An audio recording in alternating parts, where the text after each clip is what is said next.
પૂર્વ એમએલએ શિવાભાઈ ભુરિયાના નિવેદનથી રાજકારણમાં ગરમાવો. ઠાકોર એકતા સમિતિ અધ્યક્ષ નવગણજી ઠાકોર નિવેદન સામે આકરાપણી. શિવાભાઈ આગળ દિયોદરવા ઠાકોર સમાજે જીતાડ્યા હતા નવગણજી ઠાકોર. શિવાભાઈને મત આપતી વખતે ઠાકોર સમાજે તમને નહોતું પૂછ્યું, તમે ચૌધરી છો તો મત ન અપાય. નવગણજી ઠાકોર. સભ્ય સમાજમાં કોમવાદી અને જાતિવાદી ક્રીડાઓને સ્થાન ન હોય. નવગણજી ઠાકોર. બનાસકાંઠાનું રિઝલ્ટ અમારું ટ્રેલર છે. 2027માં પિક્ચર આવશે. બનાસકાંઠામાં જ્ઞાનીબેનની જીતમાં સર્વ સમાજનો સહયોગ છે. બ્યુરો રિપોર્ટ બરઠક કડીસા, બનાસકાંઠા. શિવાભાઈ ભુરિયાના નિવેદનને હું વખોડી કાઢું છું સખત શબ્દોમાં. મેં મારા જીવનમાં 2010થી સમગ્ર ગુજરાતમાં ઠાકોર સમાજમાં જાગૃતિ આવે, ઠાકોર સમાજ શિક્ષિત બને, સંગઠિત બને, વ્યસન મુક્ત બને અને બીજી સમાજો સાથે હળીમળી રહી શકે. આજે આ અભિયાનની શરૂઆત કરી હતી 2010થી. એનું ધીમે ધીમે ગુજરાતમાં પરિણામ મળવા મળ્યું. શિવાભાઈ ભુરિયાભાઈને યાદ કરવા માગું છું હું કે 2017માં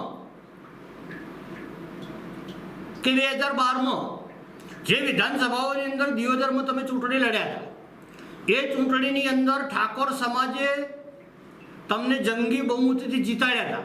એ સમયે ઠાકોર સમાજે એવો પ્રશ્ન નહોતો કર્યો કે તમે ચૌધરી છો, ચૌધરીને મત ના અપાય.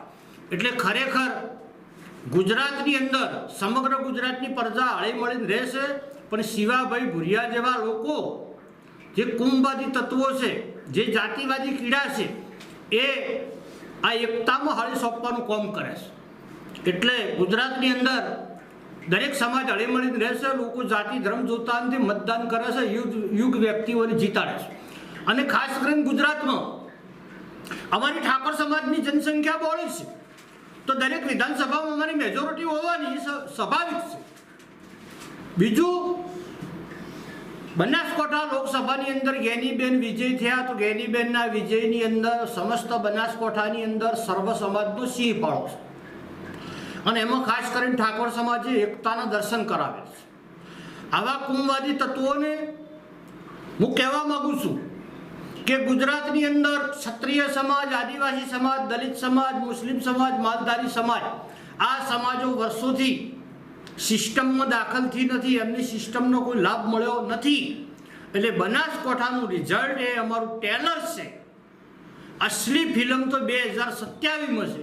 2027ની અંદર ગુજરાતમાં ક્ષત્રિય સમાજ, આદિવાસી સમાજ, દલિત સમાજ, મુસ્લિમ સમાજ, માલધારી સમાજ, આ સર્વ સમાજો તેમજ વિકાસથી વંચિત લોકો અમે ભેગા થઈને ગુજરાતની અંદર 111 વિધાનસભાની સીટો લઈ અને ગુજરાતમાં કદમની સરકાર આવવાની છે. સૌને જય જય ગુજરાત.